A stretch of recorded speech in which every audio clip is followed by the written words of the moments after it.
Yo, guys, what is up? Man, it has been a while. It's been so long. Listen, I'm not even gonna get in here and tell you guys what's all happened. So much has changed. The only thing that hasn't is I'm still fucking ugly. Jesus Christ. Yeah, I need a haircut. It is what it is. But listen,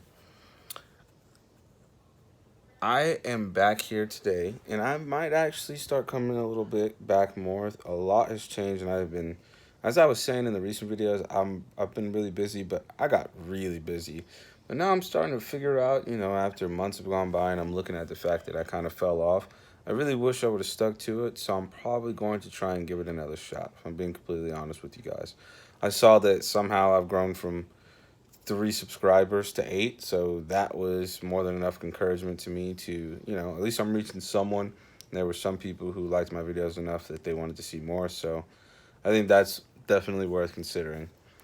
Listen, since this has happened, I have started a men's group where I meet up with men in my local area weekly and sit down and basically try and get them to regain access and control over their lives, whether they're with a woman or whether they're trying to get more access to the dating game and all this stuff. I've started one. It's going great. And we have it posed as a guys' night. And I mean, dude, it's amazing. And so I think that in general is going to give me so much more to talk about moving forward, since I am honestly considering giving this another shot. So I'm telling you guys right now, I'm going to keep it as raw as possible. I'm going to do it on my phone because it's convenient for a guy who's as busy as me. Since I last got on here, I've traveled out of this country to different international countries 7 times. Seven different countries doing travel work for my production company. It's been fun, it's been amazing. That being said, I do not have time to sit in front of my computer and do YouTube videos and edit them. Just gonna have to be on my phone. But without further ado, that's all I needed to say. What I'm gonna speak to you guys about today is one of the guys in my group who has been killing it. I have levels to my group too. You can call it a cult, I really don't give a shit. One of the guys who's literally been killing it, and the girl he was trying to basically run game on was a girl he had been dating for the last 2 years, and she had been cheating on him, fucking around, and all that shit like that. And he finally got his balls back, and she lost her fucking mind on him. She had no idea how to handle it. She dumped him.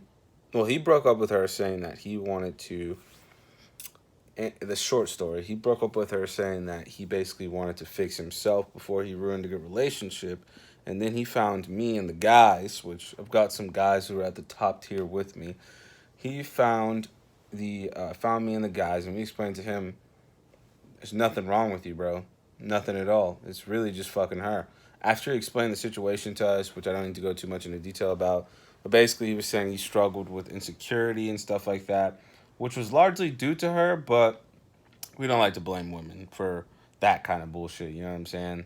She definitely caused some of his insecurity. It's just the unhidden fact of the matter. But at the end of the day, he should be confident enough to where that didn't even fucking matter. Anyways, you should be walking over him. He regained his confidence and walked right the fuck back over her, and she literally went balls to the walls, crazy about him. Meanwhile, they broke up, and within days, she was already fucking around with tons of other guys. She came back and said, not even probably 3 weeks later, which is right on book with what we even basically told him would happen, and said, "Hey, I think I'm pregnant." So today I want to talk about what you should do if you guys come across the situation. I've come across it 5 times, I want to say, 5 whole times in my past. I'm 23 with 5 different girls. There's just no, five might not be the number. I don't know. There's just no fucking way. The timing of these things are just so fucking cliche. And it baffled me because after all the work we've been doing, he had gotten so upset and scared and anxious. And I was like, dude, she is shit testing the fuck out of you. And you know what I told him? I said, okay, so what if she's pregnant? She was fucking around with everyone else. It doesn't matter. It's really not your problem until it's proven that it's your kid. And that's if she decides to keep it. Well, she claims she wanted to. And I'm like, bro, she's saying all that because out of all the boys she's dated, you're the fucking breadwinner, okay? She wants you to be the father of the child. She's not saying that to the other four guys she was fucking. She's saying it to you because she don't fucking know who it is, or she so badly needs it to be you because she don't have no fucking money. She needs the provider to be the dad, no matter who it actually is. She's shit testing you. And once we got a hold of him and had this conversation with him, he began to understand what we were saying was absolutely correct. I said, okay, if you don't thoroughly believe what I'm saying, which there really is no way of proving that the kid is his or not until the baby's really there, unless there's some science I missed out on, which I don't really care because, yeah, anyways. Unless there's some early way of proving the kid is his, we're not going to know until 9 months is up, you know what I'm saying? So, if you guys are fearful, I'd say because he had some reserves and doubts that it could be his because he said they did have sex and it is lining up around that time, but she was also fucking other guys around that time too. She denied it, but when he asked to see her phone and see all the other guys she'd been texting, she was strong holding. She was tight gripped with her phone. She would not let him see it. Like, would not let him read it because he just wanted to see the messages she was sending anyone else to see if she was saying the same things to them, and she absolutely would not give it up. That is a sign one. Always, always, if they're shit testing you with the pregnancy, always come back with a let me see your phone. If she claims that you are supposed to be the father of her child, and there's nothing you can really do about that, then it doesn't matter what you see on that phone. You're already tethered to her anyway, and she honestly should not really care that much about showing you what's in her phone. If it's nothing to hide, then she will, and if there is, well, then you need to be worried about who the fuck, you need to be worried about the validity of this pregnancy. That is my favorite trick in the book. I don't have to go through the rest of this shit because that one works every time. It scares them, and there's two things they're gonna do. They're gonna get an abortion because they know it's not mine, and I'm not gonna take care of a baby that's not mine, or they think, well, even if it is his, he's not gonna want to be with me because most of the time these young girls don't actually want the fucking kid. They want you, and they want to trap you. And just for the record, I literally have a friend, a guy who trapped his girl, his baby mama.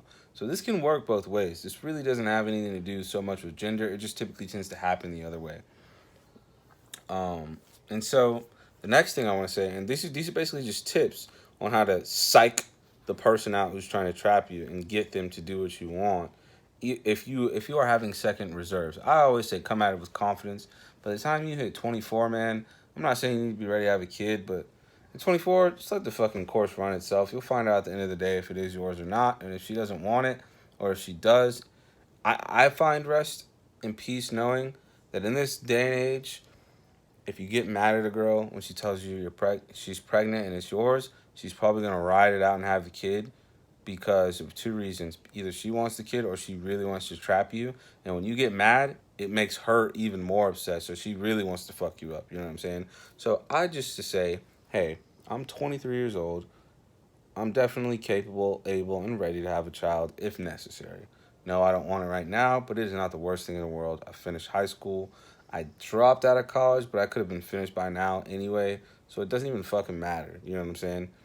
What matters is that I remain calm, cool, and collective and firm in my decision that no matter what happens, if this child is mine, I don't want to be with you. Say these things to her because you have to eliminate the fact that she wants to have this kid because it means she's going to keep you. So the next psych trick you must play is just basically colding on her, ghosting her, just saying, okay, well, I'll see you in 9 months when you have proof that this is my kid. The If you are dealing with an honest woman, which is so hard to even really know, then you should know. I mean, I'm being honest. It's hard to know, but you'll know, bro. Like, if this is a girl who's really fucking around or not, and you can do the first two shit tests to find out. But if not, if you know the validity of this pregnancy is at stake, just leave her alone for 9 months. Tell her too. You decided to fuck around. You ruined the validity of this pregnancy. I don't know if it's mine or not. And that is an honest and valid point. And if you have a problem with that, that's fine. So be it. You're going to deal with these next 9 months alone. And that's going to be your punishment for fucking around. But in 9 months, unless you give me proof, I won't have anything to do with this kid. You show up and you give me proof. If you haven't aborted the baby, then and it's mine, okay, well, I will do my job. I'll do, my God-given right and that is to raise this child up. If the child is yours, for the love of God, don't be a fucking bitch. Take care of that kid, okay? That the last thing we need, especially, bro. I'm telling you, especially if it's a boy, you should take pride in that shit. I'm not even gonna go off in that side rant, but I'm gonna just say, if you got a son on the way, man, if you got a daughter on the way, they need you too. Masculinity is so missed in children. You must be there for them. I don't care what you're going through. I don't care what you have going on. Straighten up, soldier. Get to work and do what you need to do. Don't make any excuses. You make the late decision. You must rest with the rest that comes with it if it comes to that. But anyways, that is cycle number 3. Ghost her. Because it doesn't matter. If she has played that card on you and the validity of the pregnancy is at stake, she can live with that. Who fucking cares if her heart's broken? Because you don't want to be with her anyway. You just want to know if the kid's yours or not, and you'll be there for the kid. Fuck her. And if you feel some type of way about having, a true family household, then I guess you guys can go to therapy and figure that out later. I personally would just say, but keep strong until the very fucking end before you let her know you want to get back to her. Because then you can absolutely find out if that is actually yours. You can absolutely see if she's... Because the key thing for most of this is, I thoroughly believe most of the time when women are doing this, they're just lying. Because most of the time they are. So when you do this, you're going to find out sooner than you would if you've done nothing if she's lying. I've seen women somehow make it through almost 7 months of a pregnancy, and they only got found out because they weren't showing shit. You know what I'm saying? Next up, the girl said she had an appointment the next day. I say, okay, prove it. She's an idiot because she said that. But I tell him, even if they don't ask, make sure you tell them, well, let's be openly affirmative with them. If the first thing doesn't work, if you can't do that, you can also do this before that, the last one that I said, which is basically ghosting them. You can say, okay, well, awesome, I just want to know, if you are pregnant, let's be affirmative. Let's go see a doctor. Show up, surprise her with pregnancy tests. Get 3 of them, take them. Make sure the pregnancy is real before you go through all the stressors of doing anything else, because you must do that. Women are so much of trolls that they will just do the absolute minuscule bullshit of doing 2 weeks of absolute, just tear jerking, heart jerking, all that shit just to say they're pregnant even though they know they're not, just because it means they're going to get 2 more weeks of a conversation with you, which might mean 2 more weeks to save the relationship. Don't fall for that bullshit. Don't speak to them unless you have to. Just show up with the test. Say, hey, I've got a appointment approved at the doctor's office. You know what I'm saying? And I've got it set for the next couple of days. You should know her schedule if you're fucking her, if I'm being completely honest with you. And she's coming back to you about pregnancies. You should know her schedule. Just say, I have it fit up to where it aligns perfectly with your schedule. And hey, if you got to miss work, let them know it's an emergency. I'll pay you for that day if I have to fucking do it. They will show their colors right there. Most of the time when you say that, you will know if they're pregnant or not. Because moments later, because they'll probably try and back out of the appointment. If they back out, they say any dumb shit like, oh, I don't trust that doctor, this, that, the fourth, the other. Shut up. Shut up. Shut up. Shut up. Shut up. They're lying. 100%. They're lying. They're not even pregnant. So we don't even have to think about a fucking DNA test. They're just not pregnant. The fact of the fucking matter.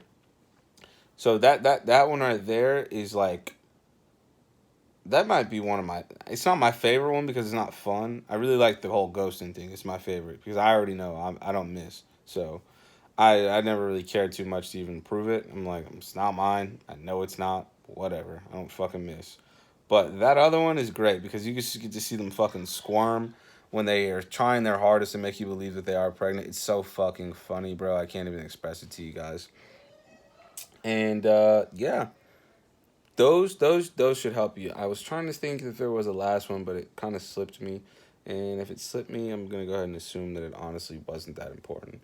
But I guess I just want to leave it with this, man. Let's say you get down to the last bit of the pregnancy. She has the baby. She doesn't decide to abort it, because I thoroughly believe that most women under the age of 24 are not really looking to have children.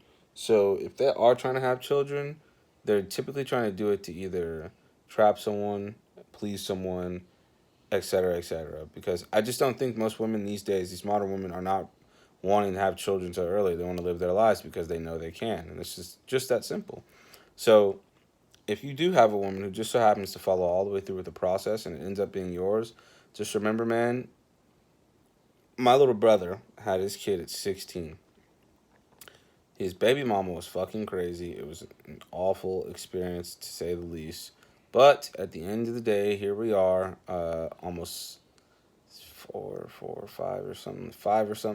6 years later, I guess. And my niece is alive. She's doing well. Not too fond of her baby mama, but it's okay. What I want to say is, man, what she did in the process is absolutely outrageous. She built a lifestyle of child support. She built a lifestyle off slaving my brother away at his job, taking every dime for him, and she gave damn near pennies to the baby and bought herself clothes, shoes, and all that. Listen, most of the time when you find a woman like this, they're going to go after you because you're the breadwinner. Use all this leverage in court. Do not be afraid to fight the legals. And go ahead and go to court and say, hey, she can't fight me on child support. I'm willing to take full custody of the baby. Do your due diligence. I'm willing to take full custody of this baby. I'm willing to do whatever I can. I just want to have proof that all the money that I'm sending is going to the right place. Don't have an issue paying child support. Have an issue getting ripped off. Don't give your baby mama shit that she can't work for. Equal rights means equal fights, and it also means they get to go to work the same way we do. If you're gonna co-parent, cohabitat, or whatever the fuck they call it, then make sure she has to put in the same amount of work as you, and it is just that fucking simple. Just that simple. Don't get ran the fuck over. And guys, listen, if you become a father, it is nowhere near the worst thing in the world. It's a beautiful thing. And my aunt is 50 some years old now, and she didn't even get an opportunity. She was basically written as I don't even need to say all the rest of it, but you guys get it. Some people just can't. You know what I'm saying? She's one of those people. She would give her left fucking arm, legs, all of them. She'd probably give her sight and hearing. She'd probably go Helen Keller just to have a kid. And just make sure, man, when you get something that beautiful and that blessing, don't don't look at it as a bad thing. Just don't. Okay, my brother was 16 when he had his. He's 22 now. He's doing all right. You know what I'm saying? And you guys, if you're watching this, you're probably gonna be super fucking capable anyway. So don't worry about all that.